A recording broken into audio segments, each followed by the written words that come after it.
எப்படி connect ஆகிக்கிறீங்க? Connect ஆகிடுங்களா? இப்போ யாருன்னா வந்தால் கனெக்ட் பண்ணுறது பார்த்துக்கிறீங்களா? இந்த நாளிலும் தேவ செய்திக்காக நம்ம சகோதர உமேஷ் அவர்களை அன்போடு அழைக்கின்றோம்.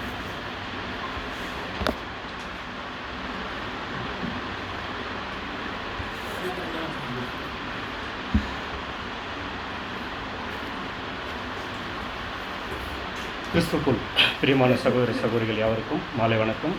மீண்டும் ஒரு விஷயம் கூட குறைஞ்சபட்சம் ஒரு 4 மாதம் அப்புறமா மறுபடியும் இப்படி கூடி வர செய்யும்படியாக செய்ததற்கு தேவனுக்கு நன்றி சொல்லிக்கொண்டு நம் பாடத்துக்குள் கடந்து செல்லலாம். இன்றைக்கி பார்க்குற பாடம் என்னன்னு பார்த்தோன்னா எல்லாமே தெரிஞ்ச விஷயங்கள் தான், மறுபடியும் ஞாபகப்படுத்தி கொள்ளலாம்.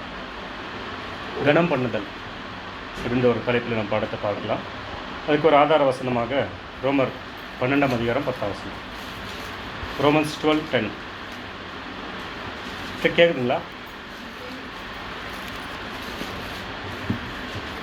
ரோமர் 12:10. சகோதர சிநேகத்திலே ஒருவர் மேல் ஒருவர் பட்சமாயிருங்கள், கனம் பண்ணுகிறதிலே ஒருவருக்கொருவர் முந்திக் கொள்ளுங்கள். கனம் பண்ணுகிறதுல ஒருவருக்கொருவர் முந்திக் கொள்ளுங்கள். சரி, கனம் பண்ணுறதுனா என்ன அப்படின்னு பார்த்தோம்னாக்கா, நம்ம வேதாகம் முழுவதுமே நமக்கு சொல்லிக் கொடுக்குற பாடம் என்னன்னா அன்பு. தேவன் அன்பாக இருக்கிறார், கிறிஸ்துவ அன்பாக இருந்தார், நம்ம மேலே அன்பை வச்சுருந்தார். இந்த அன்பின் வெளிப்பாடு தான் கனம் பண்ணுதல். இப்போ அன்புன்றது என்னென்னா ஒரு வார்த்தை. அப்போஸ்தலன் பவுல் எழுதுறாரு 13ஆம் அதிகாரம், அன்பு இப்படியெல்லாம் இருக்கும்னு. அப்போ அந்த அன்பு எப்படி இருக்கும், அது வெளிப்படையாக நம்ம காமிக்கிறதுனா அன்பின் பிரதிபலிப்பு தான் கனம் பண்ணுதல். சரி, கனம் பண்ணுறதுல என்னன்னாக்கா, நீங்கள் ஒருவருக்கு ஒருவர் கீழ்ப்படுகிறது, மனத்தாழ்மையாக இருந்து. இன்னொரு வசனம் கூட வச்சிடலாம். 1 பேதுரு 5:5, 1 பீட்டர் 5:5.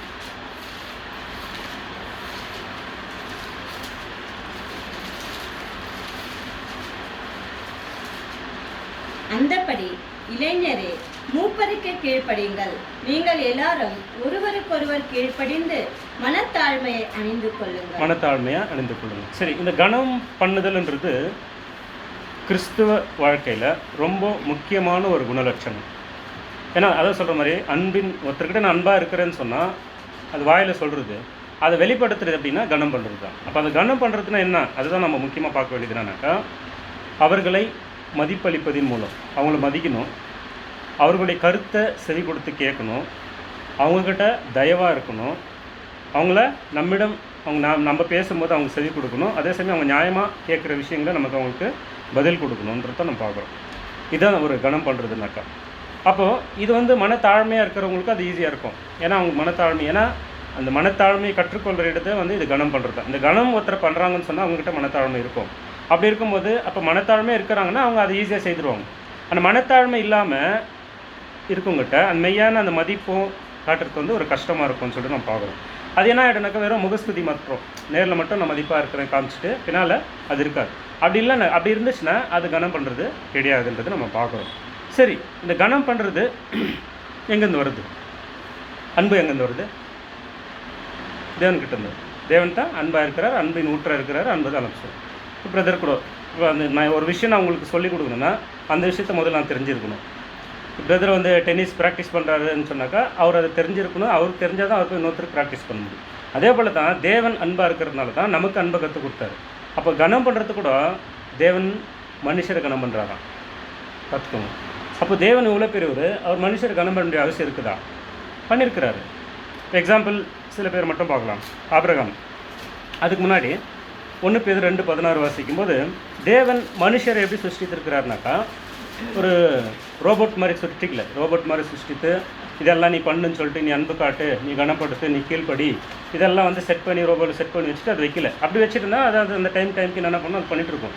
தேவன் மனுஷன் எப்படி சிருஷ்டிக்கிறாருன்னா 1 பேதுரு 2:16, சுயாதீனம் உள்ளவர்களாய் இருந்தும் உங்கள் சுயாதீனத்தை துர்குணத்திற்கு. அப்போ நீங்க சுயாதீனம் உள்ளவர்களா இருக்கிறீங்க. சுயாதீனம் உள்ளவர்களா தேவன் சிருஷ்டித்திருக்கிறாரு. சுயாதீனம்னா நம்ம இஷ்டத்துக்கு என்னென்ன செய்யலாம். தேவன் ஒன்று சிருஷ்டித்து வச்சுக்கிறாரு. ஆனால் தீர்மானம் பண்ணுறதெல்லாம் உங்கள் கையில் கொடுத்துக்கிறாரு. நீ நல்லது செய்ய போறியா, கெட்டது செய்ய போறியா, கொள்ளாங்க செய்ய போறியா, எது இருந்தாலும் தீர்மானம்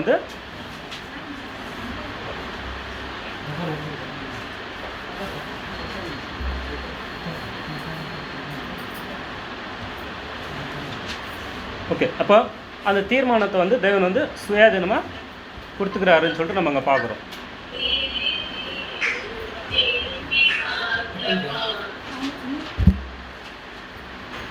அப்போ சுயாதீனம் அப்படின்னாக்கா தேவன் சிருஷ்டித்து மனிதனை சிருஷ்டித்து அவர் வந்து உன் இஷ்டத்துக்கு நீ எல்லாம் பண்ணலாம். ஆனால் ஆரம்பத்தில் நம்ம பார்த்தோம் இல்லையா, ஆதி ஆகமத்திலே வந்து ஆதாம்கிட்ட என்ன சொன்னார், நன்மை தீமை ரெண்டும் வச்சுக்கிறார். ஆனால் ரெண்டுத்தில் தீர்மானம் பண்ணுறது யார்? தேவன் தள்ளலை, நீ இதை எடுத்துக்கோன்னு தள்ளலை, உன் இஷ்டம் நீ எடுத்துக்கிறீ. ஆனால் ரெண்டுத்துக்கான பலன் இருக்குது, அந்த பலன் உன் இஷ்டம்னு சொல்லிட்டு அதுதான் சுயாதீனம். அந்த சுயாதீனத்தை நீ எதுக்கு பயன்படுத்தணும்? சுயாதீனம் உள்ளவர்களாய் இருந்தும் உங்கள் சுயாதீனத்தை துர்குணத்திற்கு, அந்த சுயாதீனத்தை துர்குணத்துக்கு பயன்படுத்தாமல் மூடலாக கொண்டிராமல் தேவனுக்கு அடிமைகளாய் இருங்க. தேவனுக்கு அடிமையா இருங்க. இப்போ தேவனுக்கு அடிமையா இருந்தால் தான் தேவனுடைய காரியங்கள் நமக்கு அறிந்து கொள்ள முடியும்னு சொல்லிட்டு, அப்போ சுயாதீனத்தை எதுக்கு பயன்படுத்தணும்னா நம்ம உலக காரியங்களுக்கோ துர்குணத்துக்கோ பயன்படுத்தாமல் நான் என்ன ஒன்றா செய்யலாம், என்னை கேட்குறவங்க யாரும் இல்லை அப்படின்ற மாதிரி சில பேரோட போக்கு இருக்குது. அப்படி இல்லை, தேவனுக்கு கீழ்ப்படியணும் அப்படின்னு சொல்லிட்டு பார்க்குறோம். அப்போ நான் ஆரம்பத்தில் சொன்ன மாதிரி தேவன் மனுஷரை கனப்படுத்துகிறாரு. சொன்னால் எப்படி கனப்படுத்துகிறாருன்னா, எக்ஸாம்பிள் வந்து ஆபிரகாம் பார்க்குறோம். ஆபிரகாம் எப்படி கனப்படுத்துகிறாருன்னா, ஒழுக்கம் கெட்ட இந்த சோதம் கொமாரை அழிக்கிறதுக்கு தூதர்களை அனுப்புகிறார். தூதர்களை அனுப்பும்போது ஆபிரகாம் என்ன பண்ணுறாரு, தேவனே கொஞ்சம் டைம் கொடுங்க, ஏன்னா இத்தனை பேர் நீதிமான் தான் அங்கே அவங்களை காப்பாற்றணும்னு சொல்லிட்டு எவ்வளோ சொல்கிறாரு, 50 ஸ்டார்ட் பண்ணுறாரு. 50, 45, 40, 30, 20, 10, 5, அங்கே ஒருத்தரும் இல்லை. சரி, அங்கே ஒரு நீதிமான் கூட இல்லைன்னு சொல்லிட்டு தேவனுக்கு தெரியுமா தெரியாதா? தெரியும். அப்போ தேவன் என்ன பண்ணார், அப்புறம் வாய்ப்பு கொடுக்குறாரு, கனப்படுத்துறாரு. என் மகன் கேட்குறான், சரி அவனுக்கு ஒரு சான்ஸ் கொடுக்குறான். அப்போ தேவனுக்கு இது தெரியும். ஆனால் தெரிஞ்சாலும் என்ன பண்ணுறேன்னா, அதுக்கு நிறைய வசனங்கள் நம்ம வாசிக்க தேவையில்ல, அது எல்லாம் தெரிஞ்ச விஷயன்றதுனால இது எங்கே வருதுன்னா ஆதியாகமம் 18ஆம் அதிகாரம் 20 33 வசனங்கள் நோட் பண்ணி வச்சுக்கோங்க, நீங்கள் வீட்டில் போய் வாசிங்க. அப்போ என்ன பண்ணனாக்கா, சோதமில் 10 நீதிமான் இல்லை, ஒரு நீதிமான் கூட அங்கே இல்லை. தேவனுக்கு தெளிவாக நல்லாவே தெரியும். ஆனாலும் கூட என்ன பண்ணுறேன்னா, என் மகன் கேட்குறானே அதனால சொல்லிட்டு அவருக்கு ஒரு வாய்ப்பு கொடுக்குறாரு. ஏன் ஆபிரகாம் கனப்படுத்துகிறாரு?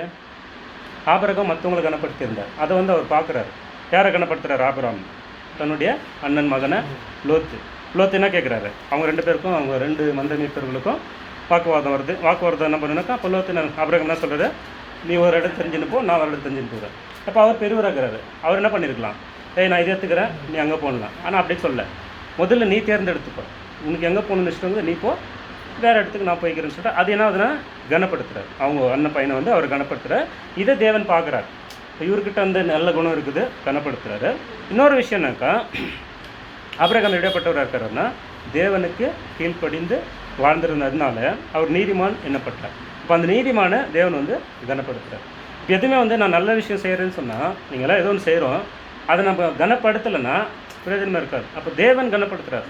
நான் தான் சொல்கிறது, அப்போ அன்பு தேவன் கிட்ட வருதுன்னா அந்த கனப்படுத்துகிற குணம் கூட தேவன் தான் நமக்கு கற்றுக் கொடுக்குறாரு சொல்லி நம்ம பார்க்குறோம். அப்படி பார்க்கும்போது ஆதியாகமம் 15:6, யாக்கோபு 2:3 பார்க்குறோம்.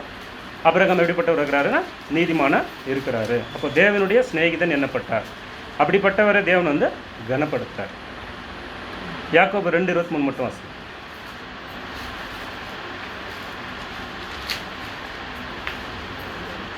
அப்படியே ஆபிரகாம் தேவனை விசுவாசித்தான், அது அவனுக்கு நீதியாக எண்ணப்பட்டது. அந்த நீதியா இன்னும் இருந்ததுனால தேவன் வந்து ஆபிரகாமை கனப்படுத்தினார் சொல்லிட்டு பார்க்குறோம்.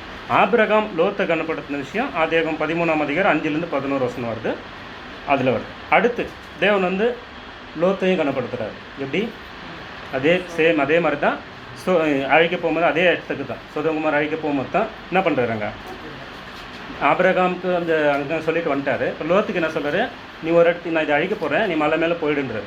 லோத்து என்ன பண்ணுறாரு, ரொம்ப தூரமாகுது, நான் அந்த ஊருக்கு போகிறேன். ஆனால் அந்த ஊர் என்ன ஊர், அழிக்க வேண்டிய இடம். அப்போ அழிக்க வேண்டிய இடமா இருந்தாலும் தேவன் தீர்மானிச்சிட்டாரு இதை அழிக்க போகிறேன்னு சொல்லிட்டு, ஆனாலும் என் மகன் கேட்குறான்னு சொல்லிட்டு அவனுக்காக விட்டு கொடு. அதுதான் கனப்படுத்துறது. அப்போ ஒருத்தர் நம்மளுக்கு கேட்கும்போது அதுக்கு அவர் என்ன பண்ணுறாரு, நீ கேட்டுக்கொண்ட ஊரை நான் உனக்காக கவிழ்த்து போடாதபடிக்கு அது விட்டுறேன்னு சொல்லிட்டு அனுகிரகம் பண்ணுறேன் அப்படின்றது. அது வந்து ஆதியாகமம் 19ஆம் அதிகாரம் 15-22 வசனங்கள் வருது. அப்போது லோத்தை கன பண்ணுறாருன்னா லோத்து எப்படிப்பட்டவர் இருக்கிறாரு, அவரும் நீதிமான் இருக்கிறார். 2 பேதுரு 2:6-9 வசனம்.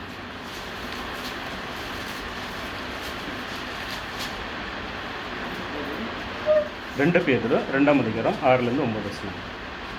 சோதம் கொமரா என்னும் பட்டணங்களையும் சாம்பலாக்கி கவிழ்த்து போட்டு ஆக்கினைக்குள்ளாக தீர்த்து பிற்காலத்திலே அவபக்தியாய் நடப்பவர்களுக்கு அவைகளை திருஷ்டாந்தமாக வைத்து அக்கிரமக்காரருக்குள் வாசமாய் இருக்கையில் அவர்களுடைய காம விகார நடக்கையால் வருத்தப்பட்டு நாள்தோறும் அவர்களுடைய அக்கிரம கிரியைகளை கண்டு கேட்டு நீதியுள்ள தன்னுடைய இருதயத்தில் வாதிக்கப்பட்ட நீதிமானாகிய லோத்தை எப்படிப்பட்ட சூழ்நிலை அவர் நிற்கிறாரு. ஃபுல்லாமே வந்தால் கெட்டு போயிருக்கிறவனும் அழிக்கக்கூடிய இடத்துக்கு வந்துருச்சு. அந்த ஸ்டேஜில் அவர் இருக்கிறாரு. ஆனால் அவர் மட்டும் நீதிமான இருக்கிறார். அப்போ அந்த நீதிமானுடைய தன்மையை தான் தேவன் வந்து கனப்படுத்துகிறார். தேவன் கனப்படுத்துகிறாருன்னா எல்லாரையும் கனப்படுத்தி பார்க்கலாம். சப்ஜெக்ட் போகும்போது பார்க்கும்போது எனக்கா என்ன பண்ணுறாருனாக்கா அங்கே லோத்தை கனப்படுத்து, மோசேவை கனப்படுத்துகிறார். இப்போது நீ படிச்சுன்னு வந்துருங்கல்ல, அதில் வந்திருக்கும். மோசே வந்து அங்கே அனுப்புகிறார் பார்வகிட்ட. தேவன் வந்து மோசே அனுப்புகிறார். என்ன சொல்கிறாரு? சரி, இப்போ தேவனை போயிடுறேன்னு போகிறாரா? இல்லை என்னால் முடியாது, சாக்கு போக்க சொல்லினே வராரு. ஆனாலும் கூட தேவன் என்ன பண்ணுறாரு? சரி நீ போல நான் வேறு ஆள் அனுப்புகிறேன் சொல்கிறது இல்லை. இப்போ நீ போ, உங்கள் கையில் என்ன பண்ண முடியும் அதை நான் பண்ணுறேன். உங்கள் கையில் என்ன இருக்குது? தடி இருக்குதா? அந்த தடியை வச்சு நான் உங்களுக்கு அற்புதம் பண்ணுறேன்னு சொல்லிட்டு அவரை கனப்படுத்துகிறாரு. எப்படி கனப்படுத்துகிறாருன்னா, கோவப்படலை. தேவன் வந்து கோவப்படாமல் நீ போ, நான் செய்கிறேன்னு சொல்லிட்டு, அப்போ உனக்கு வாயை யாரை வைக்கிறார்?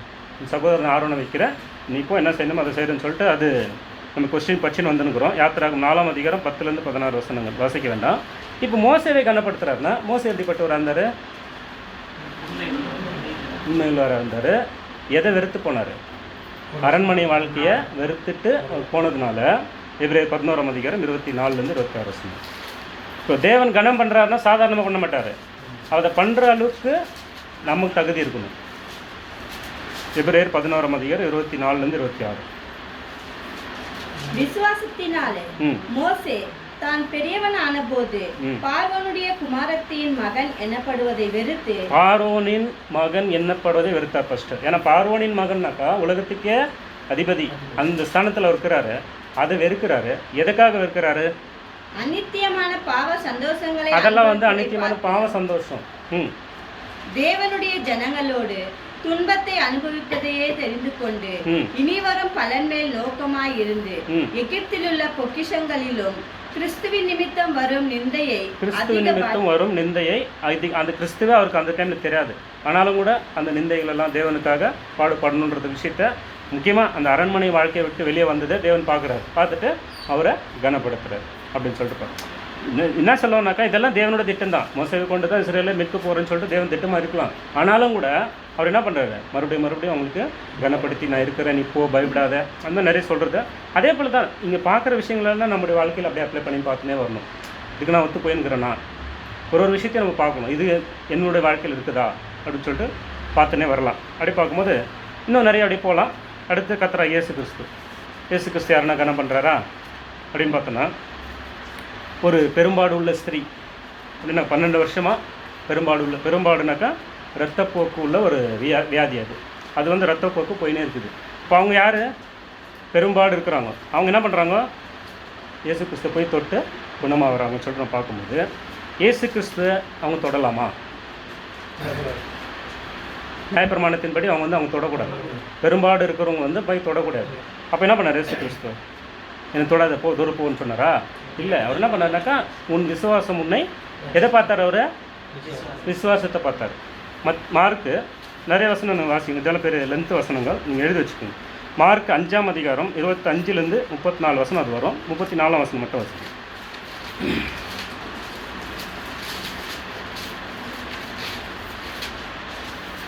மார்க் 5:34.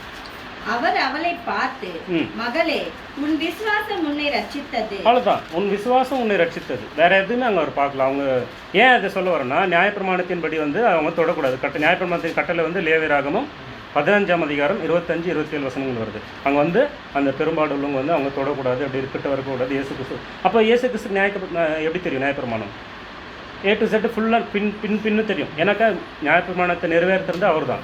அப்படி இருக்கும்போது நியாயப்பிரமாணத்தின்படி என்னை தொடக்கூடாது, நீ போ தூரம்னு சொல்ல அவர் என்ன பண்ணார்னாக்கா, உன் விசுவாசம் உன்னை ரட்சித்ததுன்னு சொல்லிட்டு அந்த ஸ்திரீ அவர் கனப்படுத்தினார். அடுத்து இன்னொரு ஸ்திரீ, புறஜாதி ஸ்திரீ, அவங்க போய்ட்டு என் மகள் சுகமாடினு சொல்லிட்டு கேட்கும்போது அவர் என்ன சொல்கிறாரு? அங்கேயும் அதான் சொல்கிறார், உன்னுடைய விசுவாசம் தான் உன்னை ரட்சிக்கும். அப்போ ஒருத்தரை பார்த்து அவங்களை கனப்படுத்துகிறாரு சொன்னால் அவங்களோட இது என்ன? அவங்க நடவடிக்கை எப்படி இருக்குது, என்ன பண்ணிட்டு இருக்கிறாங்கன்னு சொல்லிட்டு அந்த விசுவாசம் அவங்களுக்கு உறுதியாக இருந்ததுனால உன் விசுவாசம் அங்கேயும் அதை சொல்ல உன் விசுவாசம் உன்னை ரட்சித்தது. இது வந்து மத்தேயு 15ஆம் அதிகாரம் 21 28 வசனங்கள் வருது. அங்கே கூட என்ன சொல்கிறார் அப்படின்னு பார்த்தோன்னா, நாய்க்குட்டிகள் அப்பத்தை எடுத்து பிள்ளைகளுக்கு போட முடியாதுன்னு சொல்கிறார். அங்கே கூட எதுவுமே கோவமாக திட்டாது. என்ன சொன்னால் நாய்க்குட்டினா கூட நாயின்னு சொன்னால் கூட நம்ம நாயே அப்படின்னு திட்டுறோம் இல்லைங்களா, அது கூட பெரிய வார்த்தை. ஆனால் நாய்க்குட்டின்றது ஒரு செல்லமாக தான் சொல்கிறார், ஒரு முருகமாக ஒரு நாய் அப்படின்னு சொல்லாமல் ஒரு செல்லமாக இருந்தாலும் அங்கே என்ன சொல்கிறேன்னா, உன் விசுவாசம் பெரிது, நீ விரும்புகிறபடி உனக்கு ஆகப்படும். இப்போ அந்த அளவுக்கு அவங்ககிட்ட விசுவாசம் இருந்துச்சு. அது வந்து இயேசு கிறிஸ்து கூட கனம் பண்ணுறாரு அப்படின்னு சொல்கிறார். இன்னும் முக்கியமாக வந்து சீஷர்களை கனம் பண்ணுறது தான் ஒரு முக்கியமான ஒரு பாடத்தை நமக்கு தேவன் வந்து அங்கே கொடுக்குறார். யார் பெரியவன், நான் தான் ஃபஸ்ட்டு, யார் பெருசு அப்படின்ற மாதிரி ஒரு வாக்குவாதம் அவங்களுக்கு வர ஆரம்பிக்கும் போது இயேசு கிறிஸ்து முன்னே போயினுங்கிறாரு, பின்னாடி இவங்க பேசிட்டு வராங்க. நெக்ஸ்ட் யார்? ஏன்னா இயேசு கிறிஸ்து சொல்லிட்டார், எனக்கு முடிவு வந்துடுச்சு, நான் சாக போகிறேன் அப்படின்னு. அப்போ நெக்ஸ்ட் யார் அப்படின்ற அந்த கொஸ்டின் வரும்போது அப்போ அவர் கேட்குறாரு, நீங்கள் என்ன பேசிட்டு வந்தீங்க? இவருக்கு தெரியாது இருக்குமா, நம்ம மனசில் என்ன நீங்கள் நினைக்கிறோமோ அது தெரியும் அவருக்கு. அப்போ நீங்கள் என்ன பேசிட்டு வந்தீங்கன்னாக்கா அப்போ அவன் சொல்லும்போது, இது மார்க் 9ஆம் அதிகாரம் 33 34 வருது, யார் பெரியவன் சொல்லிட்டு பேசிட்டு வராங்க. அப்புறம் வந்து அவர் மரிக்கிற முந்தின இரவு ஃபஸ்ட்டு ஆயத்தம் பண்ணிவிட்டு அந்த இடத்துல வந்து அந்த பாடத்தை அவங்க கற்றுக் கொடுக்குறாரு. லூக்கா 22 24. இது எப்படிப்பட்ட ஒரு பாடம் அப்படின்னு பார்த்தோன்னா, ஒரு சக்தி வாய்ந்த பாடம் நமக்கு. அவர் சாதாரணமாக செய்துட்டு போயிட்டார், ஆனால் ஒரு மிகப்பெரிய ஒரு பாடம் நமக்கு அங்கே என்ன வைக்கிறாருனாக்கா, யோவான் 13ஆம் அதிகாரம் 5-15 வசனங்கள் வருது. 14-15 மட்டும் வாசி. நீங்கள் என்னை போதகர் என்றும் ஆண்டவர் என்றும் சொல்லுகிறீர்கள். நீங்கள் சொல்லுகிறது சரியே, நான் அவர்தான்.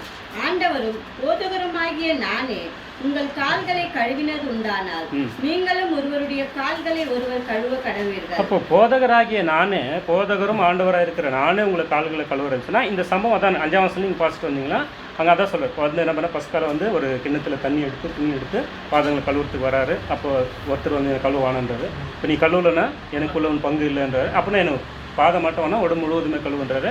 அந்த சம்பவம்லாம் நடந்துட்டு அப்போ தான் சொல்கிறார், அப்போ நானே இதை செய்கிறேன்னு சொன்னோம்.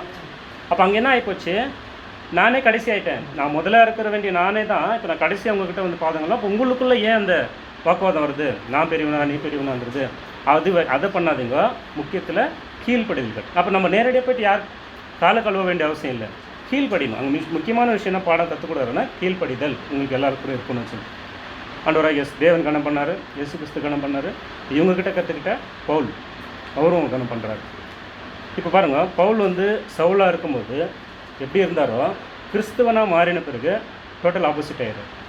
அப்போ இந்த மாற்றம் நமக்குள்ளே இருக்குதா அப்படின்னு பார்க்கணும். ஏன்னா நானும் என்ன சொல்கிறேன்னா, நம்மளும் புறஜாதியாக இருந்தோம், சத்தியத்தை கேட்டுக்கணும், கிறிஸ்துக்குள்ளே வந்தோம், ஆனால் கேரக்டர் எப்படிக்குது, இன்னும் நான் அப்படியே இருக்கிறேன்னு சொன்னாக்கா வேஸ்ட்டு. அப்போ பவுல் எப்படி மாறி இருக்கிறாருன்னா, வாசிக்கலாம். 1 கொரிந்தியர் 11:1. 1 Corinthians 11:1.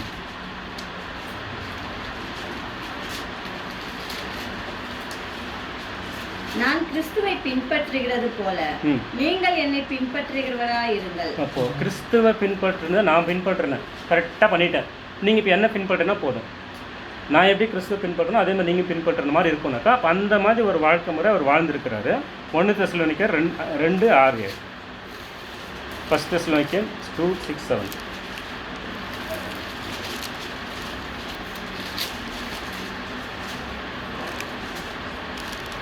நாங்கள் கிறிஸ்துவின் அப்போஸ்தலராக உங்களுக்கு பாரமாய் இருக்கக்கூடியவர்கள் ஆனாலும் உங்களிடத்திலாவது மற்றவர்களிடத்திலாவது மனுஷரால் வரும் மகிமையை நாங்கள் தேடவில்லை. உங்களிடத்தில் பச்சமாய் நடந்து கொண்டோம். பால் கொடுக்கிற தாயானவள் தன் பிள்ளைகளை காப்பாற்றுகிறது போல நாங்கள் உங்கள் மேல் வாஞ்சையாய் இருந்து தேவனுடைய சுவிசேஷத்தை உங்களுக்கு கொடுத்ததும் அல்லாமல் நீங்கள் எங்களுக்கு பிரியமானவர்கள் ஆனபடினாலே எங்கள் ஜீவனையும் உங்களுக்கு கொடுக்க மனதாயிருந்தோம். எந்த அளவுக்கு மாறிட்டு பாருங்க, மற்ற ஜீவனை எடுத்துட்டு இருந்தவர் இப்போ தன் ஜீவனை கொடுக்குற அளவுக்கு மாறிக்கிறார். எந்த அளவுக்குனாக்கா, தன் தாயானவள் ஒரு பிள்ளை எப்படி அன்பா அரவணைச்சி பாதுகாத்து வளர்க்குறாங்களோ அந்த மாதிரி நான் பண்ணுறேன். ஒரு போதகர்னா அந்த ஸ்டேஜுக்கு அவர் வந்துட்டார். அப்போ அந்த மாற்றம் தேவைப்படுது நம்மளுக்கு கூட. வெறும் நம்ம வாய் வார்த்தையாக இல்லாமல் மாற்றம் தேவைப்படுதுன்னு சொல்லிட்டு நம்ம பார்க்குறோம்.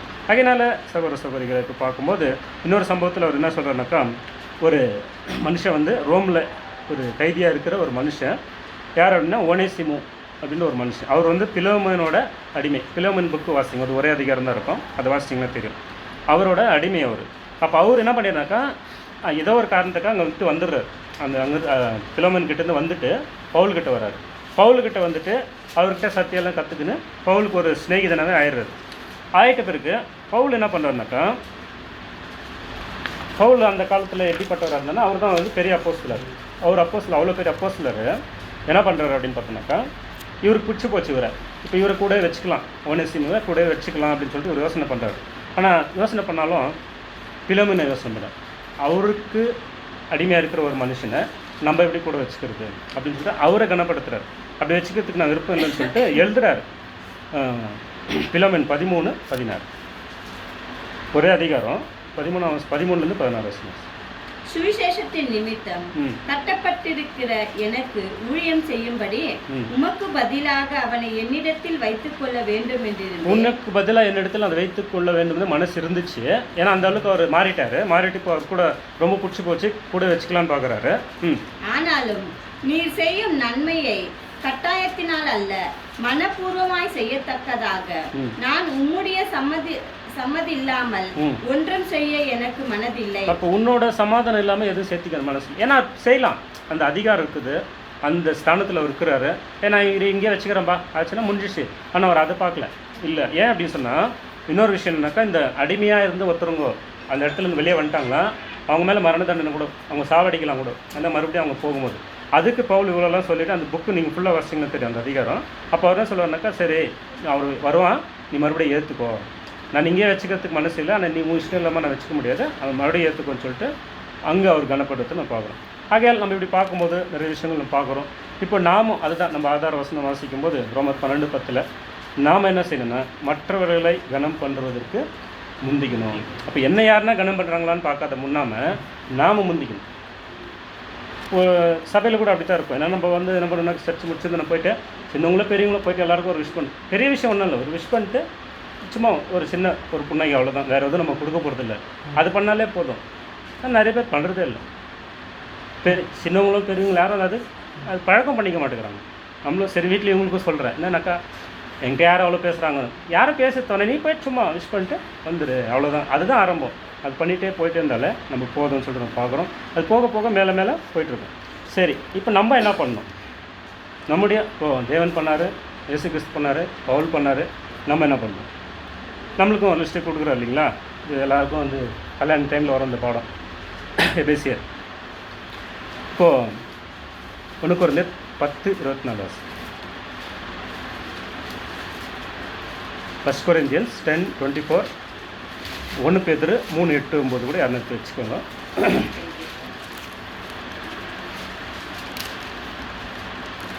ஒவ்வொருவனும் தன் சுய பிரயோஜனத்தை தேடாமல் பிறனுடைய பிரயோஜனத்தை தேட கடவன். பிறருடைய பிரயோஜனத்தை தேடும்போது நம்ம என்ன வேணால் மற்றவங்களை கனம் பண்ண ஆரம்பிப்போம். ஏன்னா நான் என்னுடைய சுயத்தையே நான் பார்த்துட்டு இருந்தேன்னா, அதை நம்ம ஆரம்பத்தில் படிச்சில்ல, சுயாதீனத்தை கொடுத்துக்கிறாரு. அந்த சுயாதீனத்தை எதுக்கு பயன்படுத்தணும்? நமக்காக பயன்படுத்தாமல் தேவனுடைய காரியங்களை பயன்படுத்தணும், மற்ற சகோதர சகோதரிகளுக்காக பயன்படுத்தணும். 1 Peter 3:8-9. 1 Peter 3:8-9.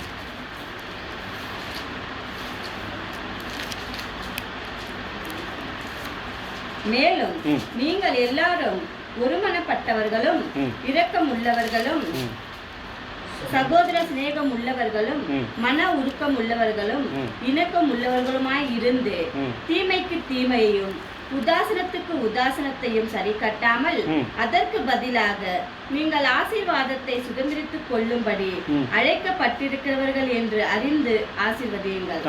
அப்ப தீமைக்கு தீமை செய்தோம்னா நம்ம ஆசீர்வதிக்கப்பட்டிருக்க நம்ம அழைக்க முடியாது. தீமைக்கு தீமை செய்யாதீங்க. இப்போ நம்ம என்ன செய்யணும், ஆசீர்வதிக்கப்படுறதுக்காக நீங்கள் தெரிந்து கொள்ளப்பட்டிருக்கீங்கன்னா அப்போ ஆசீர்வாதத்துக்கான வழி தான் நம்ம தேடணும். தீமைக்கு தீமை செஞ்சு அந்த ஆசீர்வாதம் நமக்கு வராது. இப்போ எனக்கு ரொம்ப நாளாக ஒருத்தர் பிடிக்கவே நான் அப்படியே இருந்தேன்னா அது வேஸ்ட்டு. நம்ம மறுபடியும் என்ன பண்ணணும், போயிட்டு அவங்க கீழ்ப்படிஞ்சு போயிட்டு பேசணும். நம்ம பார்க்குறோம். அடுத்து பார்த்தோம்னாக்கா நமக்கு அதான் சொல்கிறேன், தேவனுடைய பிள்ளைகளாகிய நம்ம குடும்ப வட்டாரத்துக்குள்ளேயும் சபைக்குள்ளேயும் சபையுடைய சகோதர சகோதரிக்குள்ளேயும் சபைக்கு புறம்பேறுகளுக்கிட்டையும் நம்ம என்ன பண்ணணும்னா மரியாதையாக நடந்து, அந்த கணன்றது அதான் மரியாதை. இப்போது கணவன் மனைவி ஒருவரை ஒருவர் கனம் பண்ணுறது இது நமக்கு எல்லாருக்குமே தெரியும். காமனாக ஒரு வெட்டிங் மெசேஜ்லையும் கேட்குறோம். அதை சொல்கிறேன். 1 Corinthians 11:3, 1 Corinthians ஸ்திரீக்கு புருஷன் தலையாக இருக்கிறதுனால ஸ்திரீ வந்து புருஷனுக்கு கீழ்ப்படியணும் அப்படின்றத நம்ம பார்க்குறோம். 1 Corinthians 11:3. ஒவ்வொரு புருஷனுக்கும் கிறிஸ்து தலையாய் இருக்கிறார் என்றும் ஸ்திரீக்கு புருஷன் தலையாய் இருக்கிறார் என்றும் கிறிஸ்துவுக்கு தேவன் தலையாய் இருக்கிறார் என்றும் நீங்கள் அறிய வேண்டும் என்று விரும்புகிறேன். அப்போ அறிய வேண்டும் விரும்புகிறதுனால அப்போ என்ன சொன்னால், கிறிஸ்து சபையை நடத்தினது போல புருஷன் தன் மனைவியை நடத்த வேண்டும் சொல்கிறது நம்ம பார்க்குறோம். இதை நம்ம சேருமா? அது நமக்கு நம்ம விட்ட கேள்வி அது. அப்போ அதே போல் புருஷன் வந்து மனைவியை கனப்படுத்தணும். எப்படி கனப்படுத்துனா இப்படி தான். அப்போ கிறிஸ்து எப்படி சபையை கனப்படுத்தினாரோ அப்படி புருஷன் மனைவியை கனப்படுத்தணும்னு சொல்லிட்டு நான் பார்க்குறோம். அப்போ ஏன் அப்படின்னு சொன்னோன்னாக்கா 1 Peter 3:7 மனைவி பலவீன பாண்டமாக இருக்கிறபடியினால 1 Peter 3:7 அந்தபடி புருஷர்களே மனைவியானவள் பலவீன பாண்டமாய் இருக்கிறபடினால் உங்கள் ஜெபங்களுக்கு தடை வராதபடிக்கு நீங்கள் விவேகத்தோடு அவர்களுடனே வாழ்ந்து உங்களுடனே கூட அவர்களும் நித்திய ஜீவனாகிய கிருபையை சுதந்திரத்துக் கொள்ளுகிறவர்களானபடியினால் அவர்களுக்கு செய்ய வேண்டிய கணத்தை செய்யும். ஏன் அப்படின்னாக்கா அவங்க பலவீன பாத்திரமா இருக்காங்க. இப்போ நம்ம மாதிரி 6-5 படிச்சு இதுகளும் இங்கே போய் பேசி அங்கே போய் பேசி இல்லை. அவங்களோட வேலை என்னன்னாக்கா வீட்டில் தேவன் என்ன சொல்கிறாங்க, அவங்க ரட்சிப்புக்கு என்ன பண்ணணுன்னாக்கா பிள்ளை பேச்சினாலே ஸ்திரியானவள் ரட்சிக்கப்படுவாள். அவங்க பிள்ளைகளை கர்த்தருக்குள்ளாக வளர்த்தின்னு வந்தாலே வீட்டில் வேலை செஞ்சு போனாலும் அவங்களுக்கு ரட்சிப்பு கிடைச்சிடும். ஆனால் நமக்கு அப்படி இல்லை. நமக்கு வந்து தேவனுடைய சாட்சியை அறிவிக்கணும், தேவனுடைய வார்த்தைகளை பேசணும், இதெல்லாம் பண்ணும்போது அப்போ அவங்க பலவீனமாக இருக்கிறதுனால அவங்கள கனப்படுத்த வேண்டிய விதத்தில் கனப்படுத்துங்க. அது நம்மளுக்கு சொல்கிறது. மனைவிக்கு என்ன சொல்லனாக்கா எபேசியர் 5:33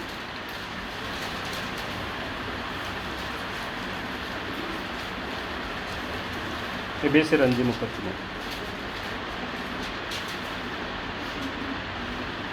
எப்படியும் உங்களிலும் அவனவன் தன்னிடத்தில் அன்பு கூறுவது போல தன் மனைவியிடத்திலும் அன்பு கூற கடவன். மனைவியும் புருஷனிடத்தில் பயபக்தியா இருக்க கடவன். 2 பேருக்கும் சொல்லிட்டேன். நீங்க உங்களை அன்பு கூறும் போது மனைவி அன்பு கூறுங்க. மனைவி வந்து பயபக்தியா இருக்க கடவுள். ஆனால் இன்னைக்கு பயபக்தி எப்படி இருக்குது அப்படின்னு சொன்னாக்கா, ஒரு சில இடத்துல பார்க்கும்போது புருஷனை வந்து அவன் இவன்றது.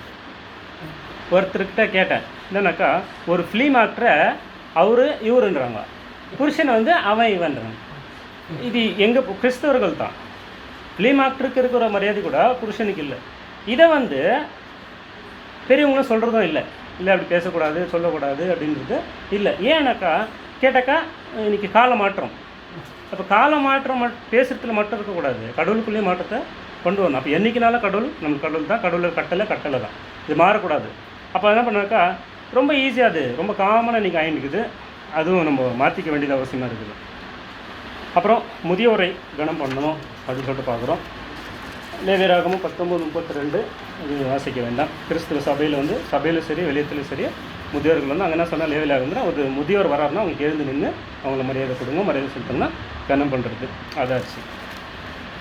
அப்புறம் முதியோர்கள் சொல்லும்போது வெறும் வயசானவங்க மட்டும் இல்லை, சத்தியத்துக்குள்ளே இப்போ வயசு சின்னவங்களாக இருந்தாலும் கூட சத்தியத்தில் நல்லா வளர்ந்துருப்பாங்க. அவங்க இப்போ வயசு பெரியவங்களாக இருந்தாலும் சத்தியத்தில் வளர்ந்துருக்க மாட்டாங்க. அதை நம்ம கம்பேர் பண்ணக்கூடாது. சத்தியத்தில் யாரும் அதிகமாக வளர்ந்து கண்ணி கொடுத்துனுங்கிறாங்களோ அவங்கள வந்து முதியோர் ஸ்தானத்தில் வச்சுட்டு அவங்கள கனப்படுத்தணும் அப்படின்னு சொல்லிட்டு பார்க்குறோம். நீதிமொழிகள் 16:31 Proverbs 16:31 நீதியின் வழியில் நடக்கிற நம்ம கொஸ்டின் கூட கேட்டால போன வாரம் நம்ம சௌந்தர்புதர் நல்ல ஒரு பதில் சொன்னார். 16:31 நீதியின் வழியில் உண்டாகும் நரைமயிரானது மகிமையான கிரீடம். அப்போ மகிமையாக இருக்குன்னா அப்போ நீதியின் வழியில் தேவனுடைய விஷயத்தில் வளர்ந்து வரும்போது அவங்களுக்கு ஒரு ஸ்தானத்தில் வச்சு நம்ம கனப்படுத்தணும் அப்படின்னு சொல்லிட்டு பார்க்குறோம். கண்காணிகள், அதாவது சபை நடத்துகிறவங்க கண்காணிகள் வந்து அவங்க முதியோராக இருந்தாலும் சரி இல்லை இளைஞராக இருந்தாலும் சரி அவங்களுக்கு வந்து நம்ம மரியாதை கொடுக்க வேண்டியது ரொம்ப அவசியம் சொல்லிட்டு பார்க்குறோம்.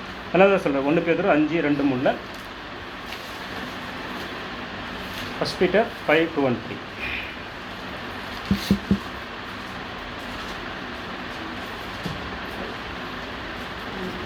1 Peter 5:2-3 உங்களிடத்தில் உள்ள தேவனுடைய மந்தையை நீங்கள் மேய்த்து கட்டாயமாய் அல்ல மனப்பூர்வமாயும் அவலட்சணமான ஆதாயத்திற்காக அல்ல உற்சாக மனதோடும் சுதந்திரத்தை இருமாப்பாய் ஆளுகிறவர்களாக அல்ல மந்தைக்கு மாதிரிகளாகவும் கண்காணிப்பு செய்யுங்கள். இப்போ மூப்பர் வந்து கனப்படுத்தணும் ஒரு பக்கம், இன்னொரு பக்கம் மூப்பர் எப்படி இருக்கணும்னா மந்தைகளுக்கு மாதிரியாக இருக்கணும். மாதிரியாக எக்ஸாம்பிள். இப்போ இவரை பார்த்தா நான் இப்படி தான் இருக்கணும் அப்படின்ற மாதிரி. இப்போ மூப்பர் இருந்துச்சுன்னா வெறும் நம்ம ஃபாஸ்ட்டாக எடுத்துக்கூடாது. இப்போ இங்கேக்கு மூப்பர் யாருன்னா இவங்க சபை நடத்துங்கிறாங்க, இப்போ இவங்க ஒரு கிளாஸ் நடத்துகிறாங்க சொன்னால் இப்போ இவர் ஒரு மூப்பர் தான். அது மூப்பர் எப்படி இருக்கணும்னா மற்றவங்களுக்கு வந்து மாதிரியாக இருக்கணும். இப்போ நான் வந்து இங்கே சப்ஜெக்ட் பேசுகிறேன்னா மற்றவங்களுக்கு மாதிரி, நான் பேசுகிறது ஒரு விதமாக நடக்கிறது ஒரு விதமாக இருந்ததுன்னா ஒரு பிரயோஜனமும் அங்கே இல்லைன்னு சொல்லிட்டு நான் பார்க்குறோம். அதனால் அது ரொம்ப முக்கியம். பெற்றோர் பிள்ளைகளுக்கு ஒருவர் கனம் பண்ணணும். பிள்ளைகளும் பெற்றோரை கனப்படுத்தணும், பிள்ளைகளும் பெற்றோருக்கு மதித்து வாழணும். அதே போல் பெற்றோரும் பிள்ளைகளை கோபப்படுத்தாத இருக்கணும்னு சொல்லிட்டு நம்ம பார்க்குறோம். ஏன் பிள்ளைகள் கனப்படுத்தணும்னு சொல்ல நமக்கு நல்லா தெரியும். உங்கள் வாழ்நாள் நீடித்திருப்பதற்காக பிள்ளைகள் பெற்றோர்களை கனப்படுத்தணும் அப்படின்னு ஒரு கட்டளையாகவே கொடுத்துட்டார். 10 கட்டளையில் ஒரு கட்டளையாக அது இருக்குது. யாத்திராகம் 20:12. அதே போல் தங்கள் பிள்ளைகளை கூட பெற்றோர் கனப்படுத்தணும். ஏன்னாக்கா நீங்கள் அவங்கள வந்து கோபப்படுத்தக்கூடாது. அதே சமயத்தில் கோபப்படுத்தக்கூடாதுன்னு சொல்லிட்டு செல்லமாகவும் விட்டுறக்கூடாது. வாசிங்க எபேசியர் 6:1-4. கர்த்தருக்கு ஏற்ற சிக்ஷையிலும் போதனையிலும் அவர்களை வளர்க்க வேண்டும். அவங்கள கோபப்படுத்தக்கூடாதுன்னு சொல்லிட்டு செல்லமாகவும் விட்டுறக்கூடாது. அதே சமயத்தில் என்ன தேவையோ அது வாங்கி கொடுக்கணும், அது கடமை. அதே சமயத்தில் எந்த வழியில் நடத்தணுமோ அதையும் கடமை தேவனுடைய விஷயத்தில். எபேசியர் 6:1-4. பிள்ளைகளே, உங்கள் பெற்றோருக்கு கர்த்தருக்குள் கீழ்ப்படியுங்கள். இது நியாயம். உனக்கு நன்மை உண்டாயிருப்பதற்கு, பூமியிலே உன் வாழ்நாள் நீடித்திருப்பதற்கும் உன் தகப்பனையும் உன் தாயையும் கனம் பண்ணுவாயாக என்பது வாக்குத்தத்தம் உள்ள முதலாம் கற்பனை. வாக்குத்தத்தம் உள்ள முதலாம் கற்பனை இது. ஏன்னா கற்பனை 10 கட்டளை இல்லை, ஒரு கட்டளை வந்து வாக்குத்தத்தம் இருக்கிற கட்டளையில் முதலாவது கற்பனை. என்ன வாக்குத்தத்தம்னா உன்னுடைய வாய்ஸ் நாட்கள் நீடித்திருப்பது வாக்குத்தத்தம். பிதாக்களே, நீங்களும் உங்கள் பிள்ளைகளை கோபப்படுத்தாமல் கர்த்தருக்கேற்ற சிக்ஷையிலும் போதனையிலும் அவர்களை வளர்ப்பீர்களாக. வேலைக்காரரே, நீங்கள் கிறிஸ்துவுக்கு கீழ்ப்படுகிறது போல சரீரத்தின்படி உங்கள் எஜமான்களாய் இருக்கிறவர்களுக்கு பயத்தோடும் நடுக்கத்தோடும் கபடற்ற மனதோடும் கீழ்ப்படியும். அதுவும் நம்ம எஜமான்களுக்கு கீழ்ப்படுத்த கூட அவங்கள நம்ம கனப்படுத்தணும், அது பண்ணி தான் ஆகணும் அப்படி சொல்லிட்டு பார்க்கும்போது, இப்போ பிள்ளைகளை எப்போ கோபப்படுத்துகிறோம் அப்படின்னு பார்த்தோன்னாக்கா, ஆரம்பத்தில் சின்ன வயசில் அவங்களை எதுவுமே கண்டுக்காமல் விட்டுட்டு ஒரு வாலிப வயசு வரும்போது அவங்கள போய் இப்போ கிறிஸ்துக்குள்ளே வான்னு சொன்னாக்கா அவங்க வரமாட்டாங்க. ஏன்னாக்கா எனக்கு வந்து சின்னதுலேருந்தே கொண்டு வந்தாலும் இப்போ காலேஜ் அதெல்லாம் போயிட்ட பிறகு இப்போ அதிகமாக பேச முடியல. எனக்கு அந்த கால மாற்றம் மாறிட்டே இருக்கும். இப்போ ஆரம்பத்தில் நம்ம சின்ன பசங்களை உட்கார வச்சு பேசணும், இப்போ உட்காந்து பேச முடியாது. ஏன்னா அவங்களுக்கு ஒரு லெவல் வந்துடும் போது நம்மளை விட அவங்க யாருக்கு பெரியவங்களாயிடுறாங்க, ஃப்ரெண்ட்ஸுங்க. நம்ம பேச்சு கூட ஜாஸ்தி கேட்க முடியும், ஃப்ரெண்டு என்ன சொல்கிறாங்களோ அதை தான் கேட்பாங்க. அந்த லெவலுக்கு போகிறதுக்கு முன்னாடியே கிறிஸ்துக்குள்ளே நம்மளை பிள்ளைகளை கொண்டு வரணும் அப்படின்னு சொல்லிட்டு போகணும். அப்போ சொல்லும் போது என்ன ஆகுனா அவங்களுக்கு கோவம் வரும். சின்ன வயசுலேயே நம்ம சொல்லிட்டு வந்தோம்னாக்கா எடுத்துக்குவாங்க. அது கொஞ்சம் இதாகிட்ட பிறகு அப்போ வந்து கோவம் வருது. ஆனால் கோவம் வந்தால் கூட நம்ம என்ன பண்ணணும், கர்த்தருக்கேற்ற சிக்ஷை செய்து தான் ஆகணும், போதனை கொடுத்து தான் ஆகணும், அவர்களை அதுக்குள்ளே வளர்க்கணும்னு சொல்லிட்டு நம்ம பார்க்குறோம். இப்போ முக்கியமான விஷயம் என்ன வரணும்னா, ஒருத்தருக்கு ரெட்டிப்பான கனம் செலுத்தணும். யாருக்கு? தேவன் கூட சொல்ல. 1 தீமோத்தேயு 5:17. இதுதான் இங்கே தான் ரொம்ப பேர் தடுமாறிங்கிறாங்க. 1 தீமோத்தேயு 5:17.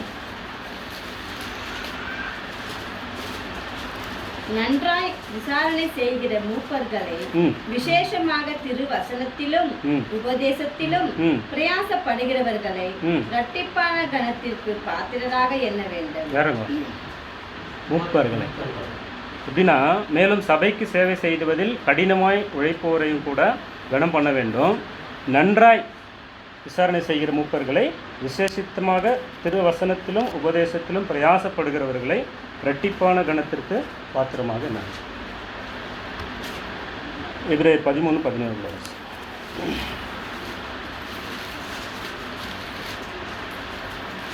Hebrews 13:17.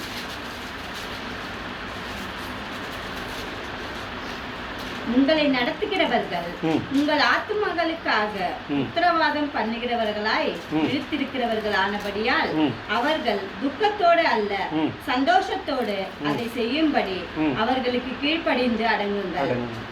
ஏன்னா இது சொல்ல வரேன்னாக்கா, நடத்துகிறாங்கன்னு சொன்னால் சாதாரணமாக நடத்திட்டு இல்லை. அவங்களுக்கு வந்து ரெட்டிப்பான கனம் கொடுக்கணுன்னா நம்மளை விட அதிகமான கவலைகளும் வலிகளும் அவங்களுக்கு அதிகமாக இருக்கும். பாடுகள் உபத்திரவங்கள் அதிகமாக அவங்களுக்கு தான் இருக்கும்.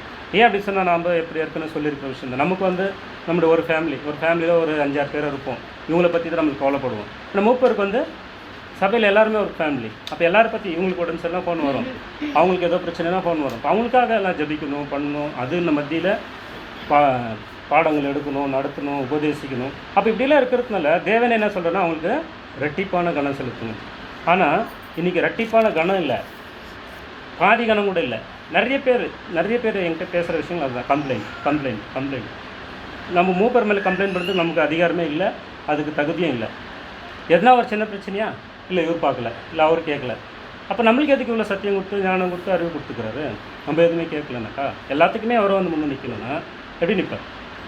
ஆகையினால இந்த விஷயத்தில் ஏன் இது நான் சொல்ல வரேன்னா, சிலர் யோசிக்கலாம் ஒரு மூப்பருக்கு சப்போர்ட் பண்ணுற மாதிரி இருக்குது. மூப்பருக்கு சப்போர்ட் இல்லை, இது நமக்காகத்தான்.